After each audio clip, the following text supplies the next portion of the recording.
My sisters and brothers, we hear what is probably the most famous breakfast story of all time. And wisely, the church puts this at the third week of Easter. And when you think about it, we also do a mid-season check-in at a couple of other seasons, right?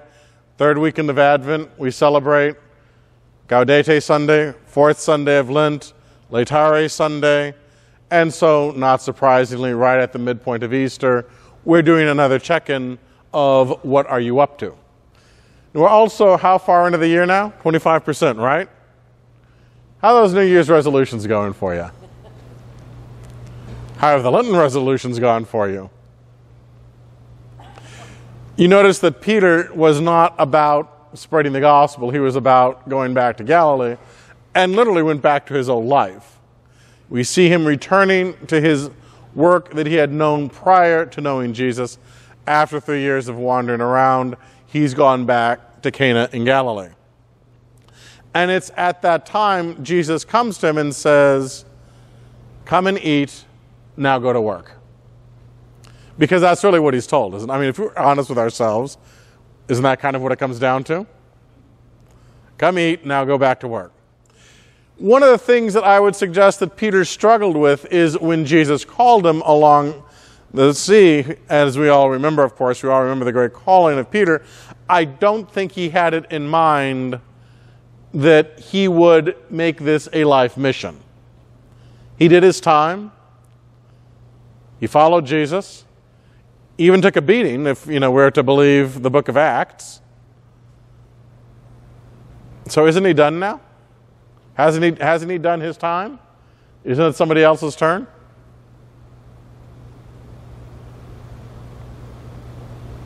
What do you think? Peter certainly thought so. And don't we fall into the same trap, especially after Easter? We're sort of ready to coast again, and we're more likely to coast back into how we used to live than our new life. After Lent, we kind of go back to how things were rather than continuing on what we have changed. And it's not just us. It's Peter as well. It's John. It's Thomas. Now, how Nathaniel got up there from Cana, who knows? Maybe he must have been visiting. But they've all gone back to their old life. Perhaps they thought that they had started a community in Jerusalem and they would just kind of let the brothers down there take care of things. Perhaps by this time, they bring Jesus up occasionally in the synagogues and talk about the days they wandered around northern Israel. Perhaps they founded new congregations of their own and worship with those who remember Jesus and his ministry. But they've kind of gone back to the way things used to be. And it's in the midst of their going back to normal that Jesus himself appears to them and says, "How's that working out for you?" And did they have any luck fishing? No. Unless you think that sounds familiar, yes, you heard that. Also remember at the beginning of the Gospels as well, when the disciples catch nothing. It's into that experience of their daily life where they are not being as effective as they might be that Jesus challenges them and says, perhaps you're not about what you need to be about. You need to go back to this new thing and keep going. Part of the challenge, particularly for us who live 2,000 years after the event of the resurrection, is not to kind of drift back to our old pre-Lenten lives. Because obviously none of us were in Jerusalem 2,000 years ago. But we have the same temptation to go back to our old pre-Lenten lives. And the church wisely places this gospel right about the middle of Easter to say, don't go back. Keep going forward. Don't go back to old ways of living. Keep going forward. Don't go back to old ways of doing things. Keep proclaiming the resurrection. Keep inviting people to Mass.